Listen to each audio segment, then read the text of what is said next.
அழகிரி மகள் வங்கி மேலாளருக்கு பலார் ஒரு வாரம் ஆகியும் கைது செய்யப்படவில்லை. ஏன்? வணக்கம் அனைவருக்கும்.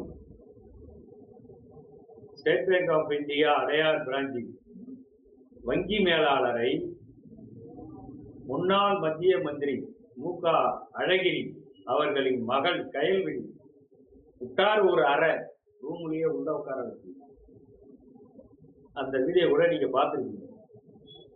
இது குறித்து மேனேஜர் அவர்கள் சாஸ்திரி நகர் காவல் நிலையத்தில் புகார் கொடுக்கிறார். புகார் கொடுத்து ஒரு வாரம் ஆகும். அந்த புகார் பற்றிய எந்த ஒரு டெவலப்மெண்ட்டும் இல்லை. சரி அப்படின்ட்டு பார்த்தா இடையில கட்ட பஞ்சாயத்து ஓடி வங்கி மேலாளர் யார், எந்த இடத்துல வருது? மத்திய அரசுல வருது. இந்த துறையின் அமைச்சர் நிர்மலா சீதாராமன்.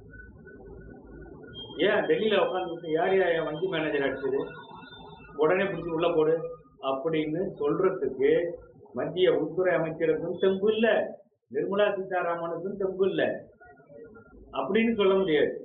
திமுக அந்த உறவை புதுப்பிச்சிருக்கு. தனது பழைய உறவை வாஜ்பாய் காலத்துல இருந்துல அந்த உறவை இப்போது புதுப்பித்து விட்டார்கள்.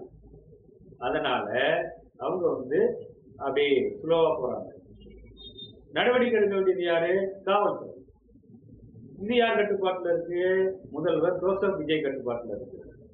இவரும் மத்திய அரசு அவங்க பேசியிருக்காங்க.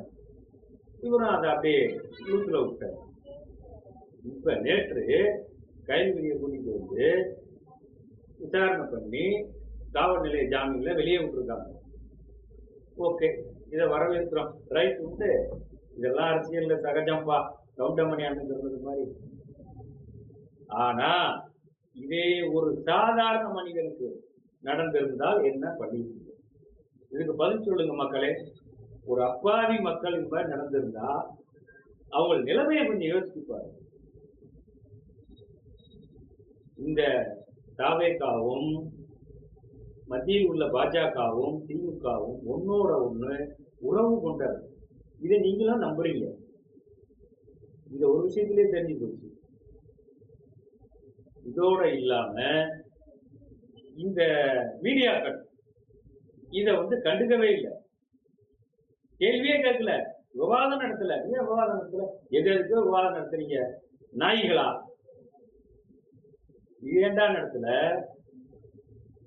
எங்க ஐயா வாவுக்கு சிதம்பரம் பிள்ளையை பத்தி விவாதம் நடத்துறீங்க, என்னென்னமோ பண்ணீங்க கொச்சையா. இதை ஏண்டா பண்ணல?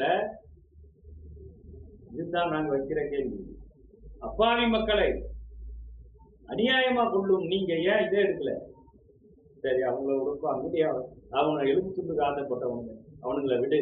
இந்த அரசியல்வாதி, அரசியல் கட்சிகள் தலைவர்கள் கண்டுக்கவே இல்லையே. அப்படின்னா எல்லா அரசியல் தலைவர்களும் அவருக்குள் நடந்தா கண்டுக்க மாட்டாங்க, அப்படித்தானே? இது என்ன கொள்கை? இது என்ன கோட்பாடு? இது என்ன கூப்பாடு? எப்படியோ நாடு மக்கள் நாசமா போகும். நன்றி, வணக்கம்.